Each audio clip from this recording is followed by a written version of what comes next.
Have you been told to avoid saturated fats like the plague? Are you worried about your cholesterol levels skyrocketing if you eat an egg or a bit of butter?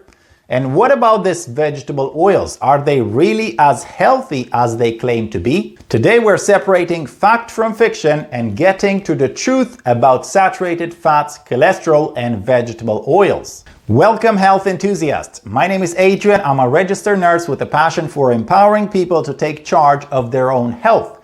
On this channel, I will be sharing valuable insight and practical tips to help you optimize your health and achieve your goals. So please like and subscribe if you enjoy the content. Let's start with saturated fats. It's long been believed that these fats clog your arteries and increase your risk of heart disease. But is that really the case? Saturated fats are a type of fat that are found in many animal-based foods like meat, cheese, and butter. Recent studies have shown that saturated fats are not as bad as we once thought. In moderation, they can actually be beneficial for our health. Saturated fats play an important role in hormone production and cell membrane function. In general, it's important to understand that not all saturated fats are created equal. Some foods that are high in saturated fat, such as coconut oil and certain type of dairy products like Parmigiano cheese and goat cheese, have been shown in studies to have health benefits, while others, such as highly processed meats and fast food, are associated with negative health outcomes. So when it comes to saturated fats, choose whole, unprocessed foods to get the health benefits. A nice and juicy steak that you cook at home and KFC chicken, they both have saturated fats, but their effect on the body will be very different. It is also important to consider the overall dietary pattern and lifestyle when evaluating the impact of saturated fat intake on health. For example, a diet high in whole, minimally processed foods and no added sugar that also includes sources of saturated fat, it's beneficial for health when combined with regular physical activity and other healthy lifestyle habits like a good sleep hygiene, stress management, and lots of outdoor activities. Now let's talk about cholesterol. For years, we've been told to limit our intake of cholesterol-rich foods like eggs and cheese. But is that really necessary? Recent studies show that dietary cholesterol has little effect on your blood cholesterol levels. Plus, eggs and cheese are packed with nutrients that can benefit your health in many other ways. Cholesterol is a type of fat that is mostly produced by our liver, and it is found in our bloodstream and in many animal-based foods. But it is essential for health. It helps build and maintain cell membranes, and it is used to produce hormones like testosterone, estrogen, and cortisol, and plays an important role in the vitamin D production. In fact, cholesterol plays such an important role in your body that if you don't consume it in your diet, your body makes it.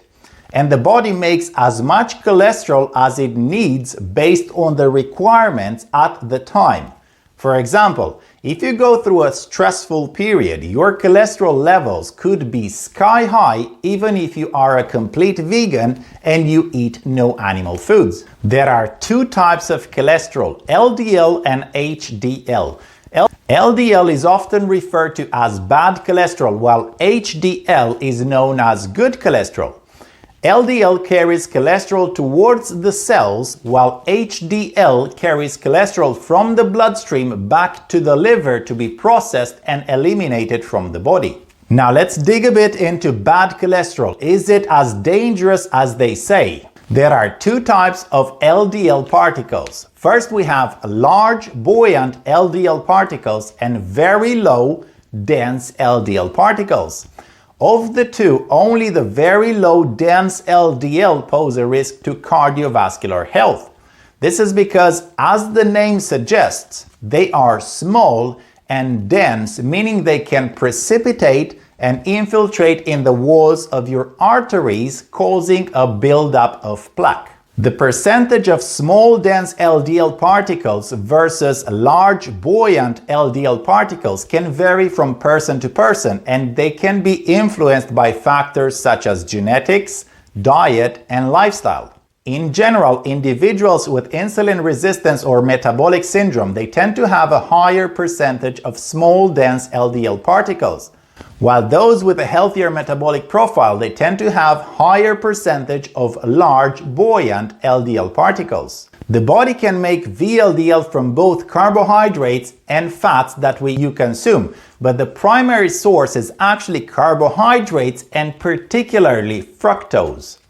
The liver converts excess fructose into fat, which is then packaged into VLDL particles and released into the bloodstream.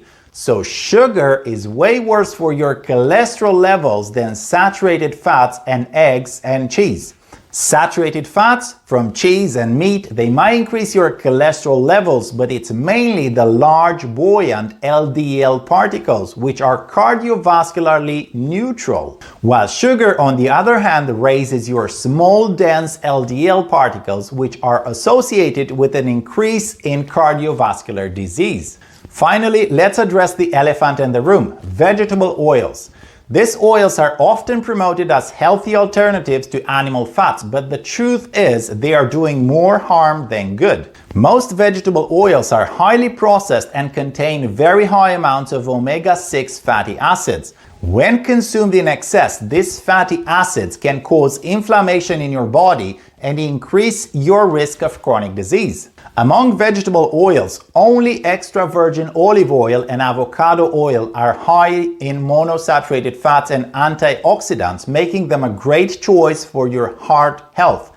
The manufacturing process of these vegetable oils include the use of high heat and many chemicals used to extract, purify, and deodorize these oils.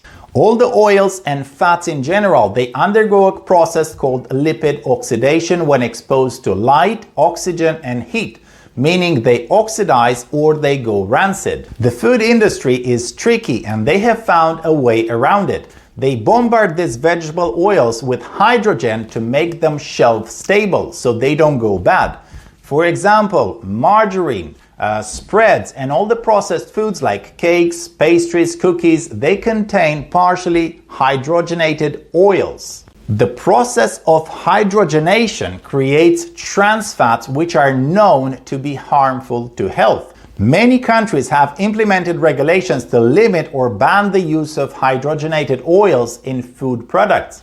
So it is important to read food labels carefully and avoid products that contain hydrogenated oils or partially hydrogenated oils. So vegetable oils like sunflower, corn, canola oil, and so on are never a good choice whether you use them for cooking or you consume them from processed foods and fast foods.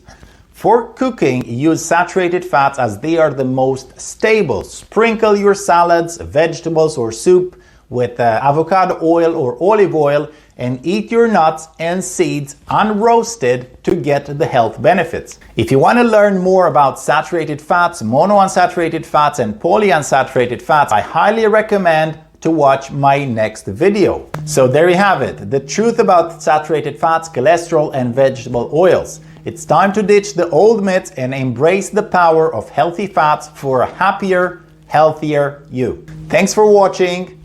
Until next time.